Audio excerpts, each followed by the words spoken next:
Guys, before we get going, injury update. It's the same as yesterday. Nothing's changed, and that's where we are. Questions? Claude, the crutchy line obviously was affected most by the injuries up front this year, but since Rich has come back and moved back up with them, do you think they've started to find kind of gelling together a little bit? Well, a little bit. I think Richard still has a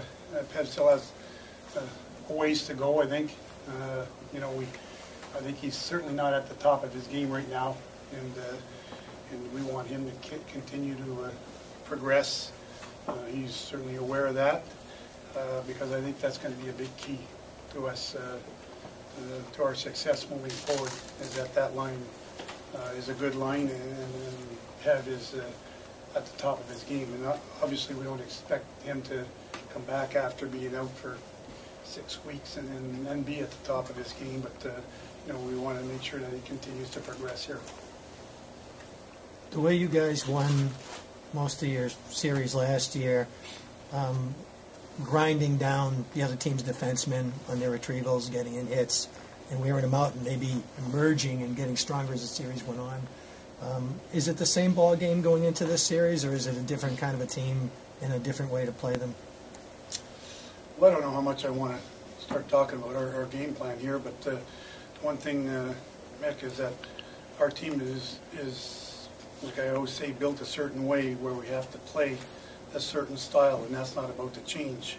I think that's what allowed us to win last year, and basically you can make this statement whatever you want with it, and but we're a team that has a lot of our scoring is spread out, and so we need everybody going, and we like to grind things out, and when we do that, we're at our best. Claude, just to follow that up, some teams try to get you getting under your skin or getting frustrations. How good do you feel your team has sort of channeled that into a positive and not ended up in the penalty box? Well, I think that's always part of playoff gamesmanship, I guess, in a way where they're going to try and goat you into taking penalties, and again, our guys can go back to what they experienced last year. I thought we did a pretty good job, and I think one of the keys there as well was that when we didn't take a penalty, our penalty kill was very good in the playoffs. So that has to, again, be the case this year. Lucic was saying down there that he's feeling a lot better this year, going to the playoffs, skating better, a little more confidence and feeling better about his game. Just where he's at this point in the season and how consistent that he's been throughout this year. Well, I think, growth and obviously experience, maturity, all that stuff goes hand in hand. And, I think he's right in a way where I find that the last couple of months he has skated as well as we've seen him skate. And that's been part of his game. He's been able to carry the puck instead of always looking to give it to either a centerman or his other line mate. And he's been able to carry it up the ice, and with his outside speed and then cutting to the net, I think he's been able to create a lot.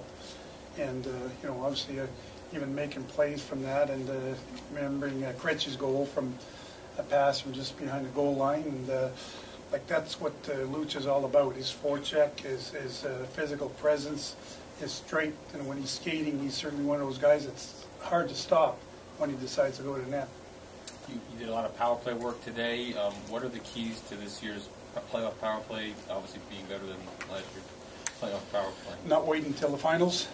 Yeah, that would be one key, Matt. I think it's, again, this is it's a little bit of a touchy subject for everybody for quite a while now. And, we finished 15th, so we finished in the middle of the pack this year. But again, when you look at our team and you say, well, we've got one guy with 29, 27 goals, our scoring is spread out. We don't have those Stamkos. We don't have those kind of guys. So, a lot of our goals is more about what we talked about. We're more of a grinding team than, I guess, versus a highly skilled kind of team. And just because of that, it makes it maybe a little bit harder to score the amount of goals that certain teams do. But at the end of the day, you say, well, what makes it work for your team? And last year, if I look back in the finals, we played a team that had the #1 power play, but then they ran into a gritty group of penalty killers. And at the end of the day, we were able to win that matchup.